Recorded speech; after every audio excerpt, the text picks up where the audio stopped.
शेवगाव शहरामधील ढाकणे वस्तीजवळ ओढ्यामध्ये एका युवकाचा दगडाने ठेचून खून केल्याची घटना दुपारी उघडकीस आली आहे. मृताचे नाव गणेश दिनकर लांडे आहे. या प्रकरणी शेवगाव पोलीस ठाण्यात खुनाचा गुन्हा दाखल करण्यात आला आहे. शहरातील ढाकणे वस्तीजवळ ओढ्याजवळ एका युवकाचा मृतदेह आढळला. परिसरातील नागरिकांनी याबाबत पोलिसांना माहिती दिली.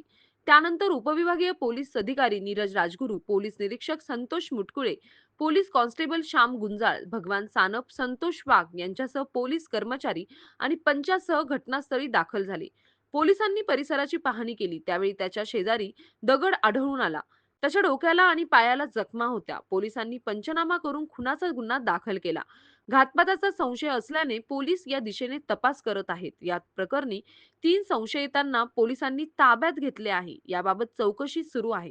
पुढील तपास पोलीस निरीक्षक मुटकुळे करत आहेत. लांडे यांच्या पश्चात आई वडील, भाऊ, पत्नी असा परिवार आहे. सतीश फुलसौंदर सह राजेंद्र मसे, MS न्यूज 15 राऊरी अशाच नवनवीन बातम्या पाहण्यासाठी चॅनलला सबस्क्राईब करा.